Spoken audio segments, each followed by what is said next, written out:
Before this video starts, let me say you will hear my cat. That man is pissed at me. I gotta change his litter box, and I've been putting it off.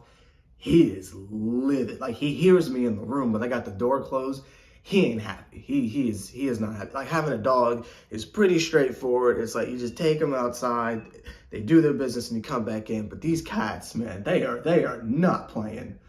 Hiro is so mad at me, but that's neither here nor there. Anyway, welcome back to Nets Republic. As you've seen the trend of this season, it's like I'm doing two games at once because my life is just really busy nowadays. But that's not here nor there. Not that any of you care, and then trust me, I hate when YouTubers do this. Like, you click on a video about sunflowers, and like the first 10 minutes is like the YouTuber like explaining their like stamp collecting, but like, trust me, I know y'all hate it. I apologize. But just for people that actually care, I'm the lead singer of a heavy metal band, and like we're like doing a lot of stuff behind the scenes. We haven't like put our stuff out yet, but like we're doing a lot of stuff. So it's like when I'm not on camera, I'm like literally like recording stuff, or like I practice. So it's just like my life is so busy when I'm not at work, but that's not here nor there. And then I'm watching the games too. Like even if I like don't make a video immediately,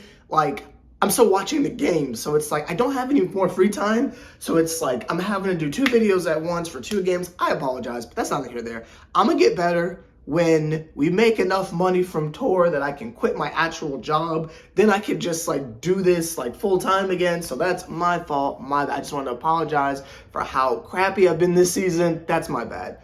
But let's get to the shenanigans. So obviously we got to talk about the Pelicans game. The game before that with OKC, like I wanted to do an entire deep dive of how I thought Cam Thomas was better than Shai Gilgeous-Alexander. I strictly and firmly believe that if Cam Thomas was given a team basically for 4 years and then a couple of basically number one draft picks around him and Lu Dort, he would have the same success rate. Because what a lot of people forget, right? Happy New Year, my fault. What a lot of people forget is that, like, Shai got there from the Clippers. Like, that was the Paul George trade. At least I'm pretty sure. I'm pretty sure that was the Paul George trade. Think about how long Paul George has been on the Clippers. That is how long Shai has been there. That's a Clippers draft pick. So he had all that time to develop into what he is now. You know?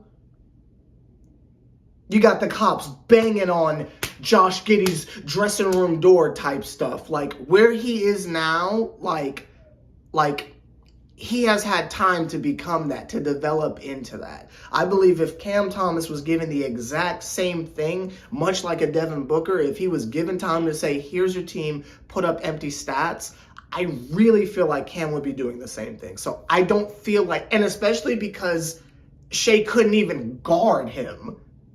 You know, like how many times did he foul Cam Thomas? Like, you know what I mean? So the head-to-head matchup, maybe the point differential was different, but one started, one has an entire team, the other comes off the bench and is being stunned for growth. So, like, to me, I don't even think that's comparable. I think Cam Thomas is top 10. Maybe y'all can say whatever you want about me, but Cam Thomas is one of the best players in the league. I don't care what anybody says. Claxton as well. Like, it is now. Claxton's not top 10, but I mean, like, maybe top 5 centers, maybe at this point. Like, y'all saw the Pelicans game. Was it the Pelicans game or the OKC game? I'm getting them confused. Like, he had that like one fast break where he crossed over like 3 defenders to get over to the rim for the and one.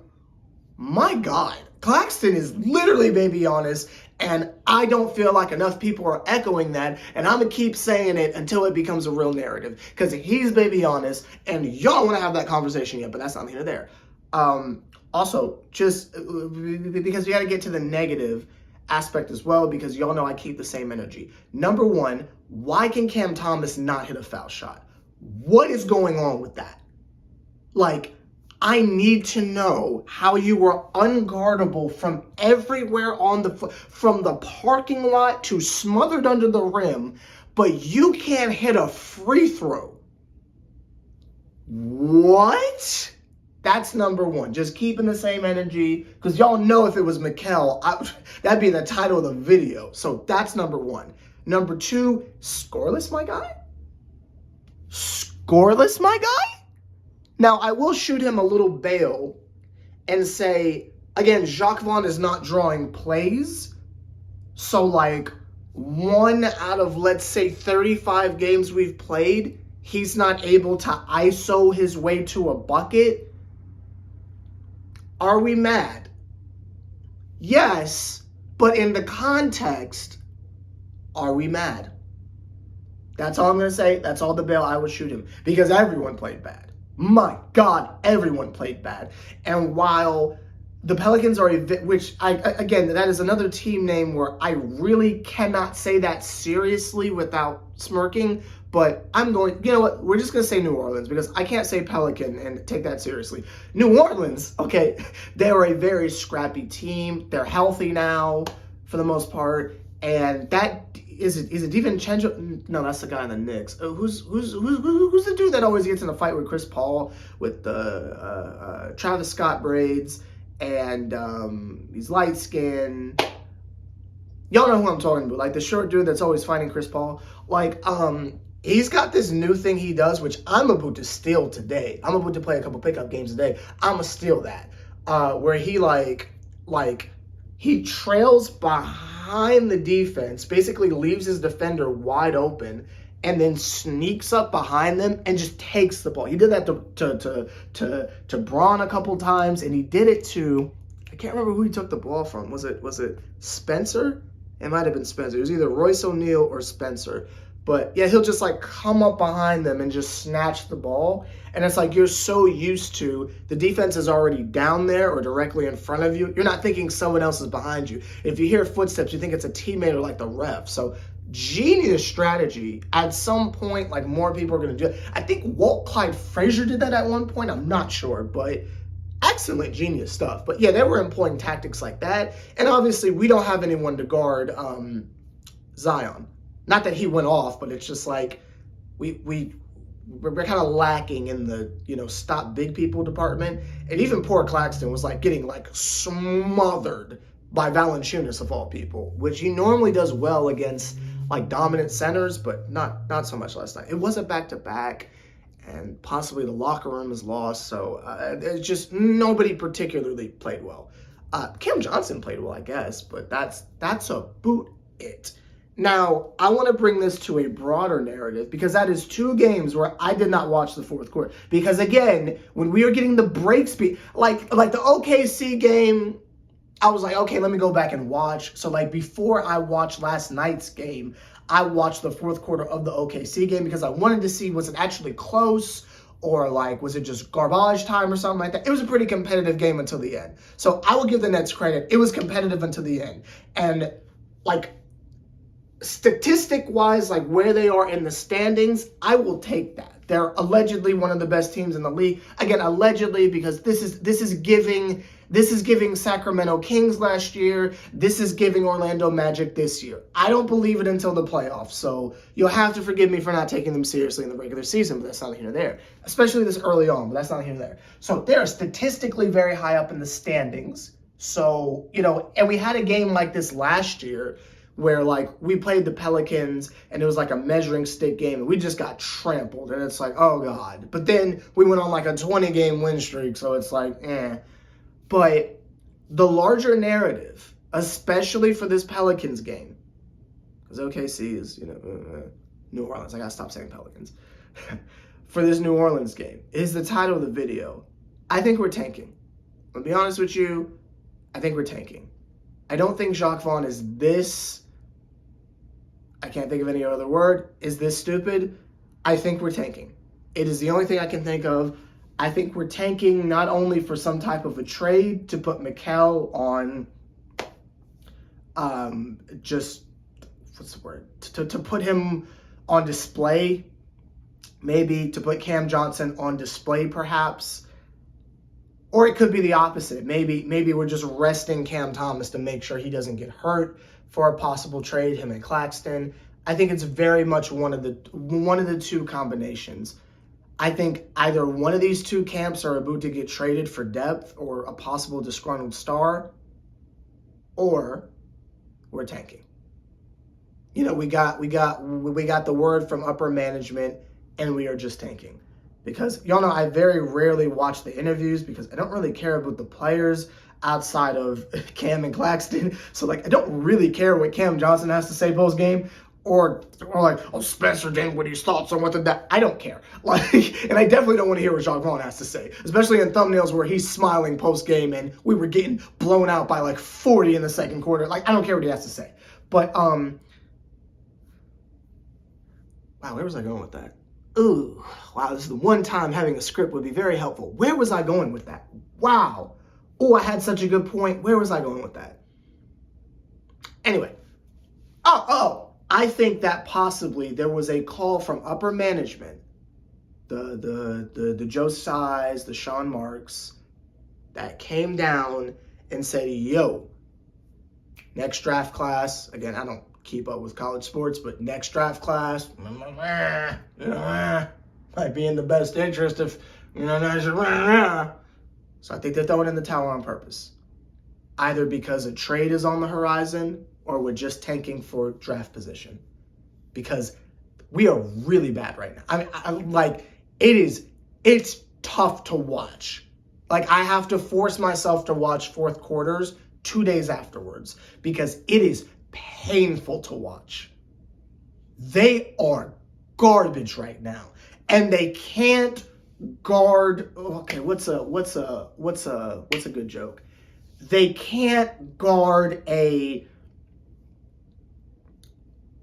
Like, I'm trying to make like a Knuckles Emerald joke, like on some like Sonic type stuff, but like I can't think of a way to make it funny without it being forced. So I'm gonna take the L on this one, but they can't guard for nothing. Like it is pathetic. Last night was pathetic. Like, I get CJ McCollum was like a star at some point, but he had a literal broken back last year. Like, I can't. I think the things going on with Ben Simmons that we don't really focus on anymore, he has, I think it's 27 consecutive games he's been out, but he's doing like Chef Emerald videos on TikTok. Like, something is going on, y'all. And again, I don't want to put on the conspiracy hat 2 videos in a row, but something's not right here. Like, something does not make sense. This is literally the same team. This is the same team that we were just watching in the beginning of the season. This is the same team that we were watching in November. What happened? Now, obviously, you can point to Royce O'Neal doesn't play as many minutes, but like even Royce couldn't hit shots last night. Royce O'Neal can't hit a 3. Like, something's going on, and it's more than we're just in a bad stretch of games. Something is not right. Now, I'm not saying Cam Thomas is out there purposefully missing foul shots. I'm simply saying something is really weird here. There are times where Jacques Vaughn will call a out of timeout play and then literally squat at the announcer's desk and watch them get blown out without even a single timeout. Now, this is the same Jacques Vaughn that would call a timeout after the second play if he didn't like the defense. Something is not right here. Now, I could be petty and point to the fact that now Cam Thomas is coming off the bench and we get out to slow starts and we can't score. Like, I could be petty and go there, but there is something else going on. These player interviews where they're saying what they need to work on and how frustrated they are. But if Jacques not putting them in a position to, like something's up. Something's up. Which again has me thinking, are we about to trade someone for a disgruntled star like a DeJounte Murray? Because the DeJounte Murray sweepstakes is going crazy right now. Like, are we about to make some crazy trade? Again, haven't even had Mikal on them for a year, but, okay. Like, are we about to do some type of crazy trade? or are we tanking? Are we looking at what we're doing here and we're not even having fun anymore? Like, I think it would be hilarious if the idea of let's go have fun, the team is too good. You know, like the team is too good and having fun started equating to wins, and they said, how do we sabotage this? Like, something is going on and it is so much deeper than they couldn't hit shots. Because I do not believe this is the same team. I don't even believe this is the same coach. And I'm not saying like Jacques Vaughn is a clone. Like, I'm not going that far off. Like, I'm not putting the 10 hat on. You know what I mean? But I think it's one of the two at this point. Someone's about to get traded, or we're tanking. Because I don't think we would give Jacques Vaughn a max extension to fire him after a bad patch of games. I don't see that happening. I mean, I would love it, but I don't see that happening.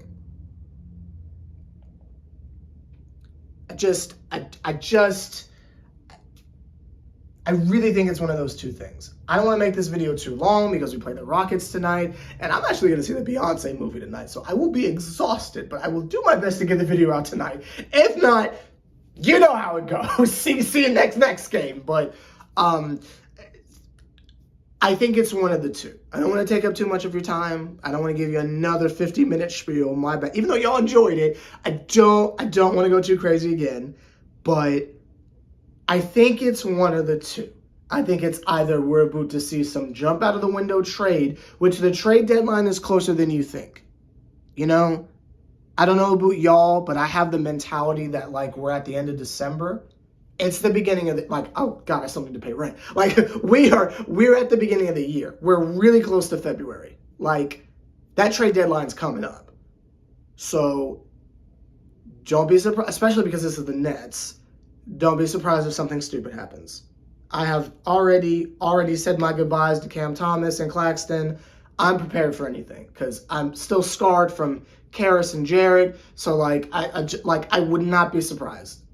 I would just not be surprised. And even if it's the Twins, don't be surprised because Mikal is about to be a free agent. You got that big, well, he has a player option or something like that. And then you've got, Cam Johnson on that big contract. Like, don't be surprised. Like, I don't want anyone to be upset when we wake up in a week and Julius Randle is on our team. Like, I don't want anyone to be upset.